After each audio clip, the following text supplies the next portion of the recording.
liquor industry is really worried this evening that government might implement an alcohol ban due to the increasing COVID numbers, particularly here in Gauteng. Compliance and regulations have come into sharp focus, especially for business owners. And today, Gauteng government officials and the Liquor Board visited tavern owners to remind them of the rules. eNCA's Manqoba Mchunu has been following that story, and he joins me now. So, Manqoba, we know that the Provincial Command Council on Coronavirus is meeting.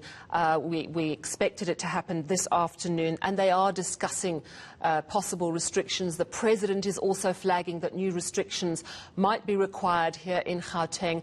I would imagine that the alcohol industry in the province is particularly worried this evening.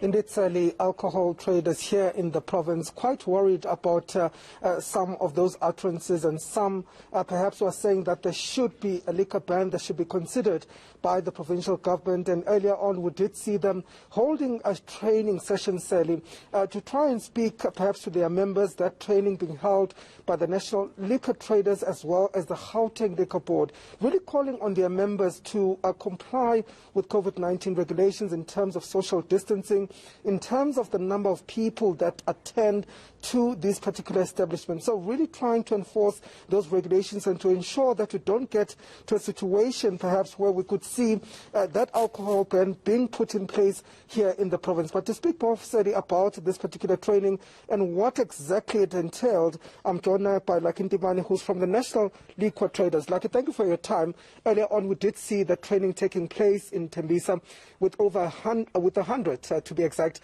taverners that had attended that particular training.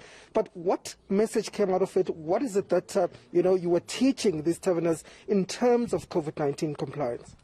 Ours is really to preach the message of compliance and really to partner with the government of Gauteng to ensure that we are able to create safe zones in our places of trade, to ensure that we are able to close rank and support government's efforts in ensuring that we are able to fight against the pandemic. So the training program, which was fully funded by Distel, really looked at how liquor traders can be positioned as champions in the fight against COVID-19 in their respective areas, communities, because we know that when liquor traders stand for something, it's able to permeate into communities and society and really change behavior in terms of ensuring that we've got the right behavior as it pertains to COVID-19 protocol. So for us, really, it was to say today, we want to be part of the solution in how we fight against the rise in number of cases in Gauteng specifically. Hence, we had the program that we had today, and that was well attended and supported by the Liquor Board, which was supported by its COO, Raymond Martin. But also, we are grateful to the Premier of Gauteng, who sent his special advisor to really address us in terms of ensuring that we are able to work together with government. So we are appreciative to the Premier of the province that he is supporting us, and we will continue to work with him to make sure that we are able to find solutions that will continue to support the issue of lives as well as livelihoods. But the difficult part perhaps is how then do you monitor compliance among some of these liquor establishments, because I guess it will be a bit difficult for you to do that. So how are you going to actually ensure that these liquor traders are complying to those regulations?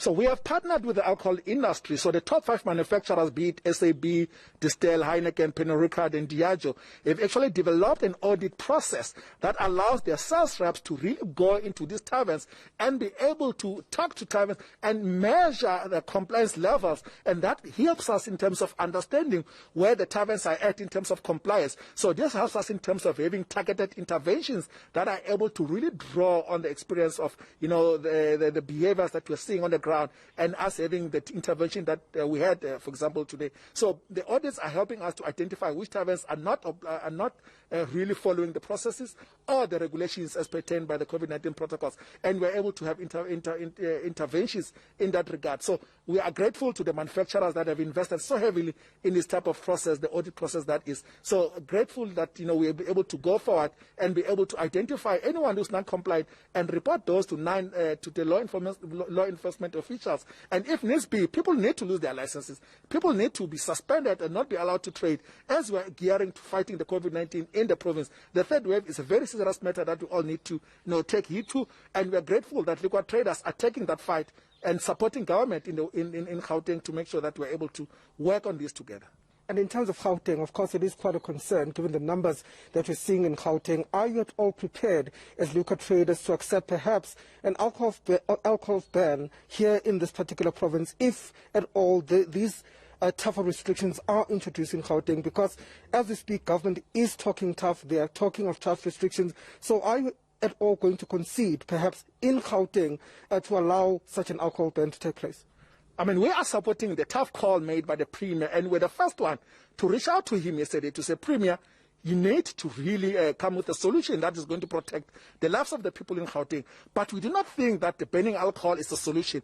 We feel that is a blunt object that is not going to achieve any results. For us, really, it's a matter of trying to balance the issue of lives and livelihoods. It's a balancing act. It's a very delicate one, but we are confident that our Premier will be able to rise above this challenge and really be able to ensure that we continue to save their lives, but also that we allow the liquor trading to continue, albeit in a more responsible manner like we have done today. So we have shown that through our partnership with even SAPS, we are able to really rein in those liquor outlets that are non-compliant and make sure that we're able to bring them back in line through these programs that we're running, sponsored by Distel, and really get everyone to rally behind the Gauteng government to make sure that we fight this pandemic together. So really, banning alcohol is not a solution. We might maybe have to consider issue of restrictions around mobility and curfew as a solution to curb the rise in the numbers in the province. Okay, thank you very much. Lakintimane, who's from the National Liquor Traders, speaking to us there on the training program, Sally.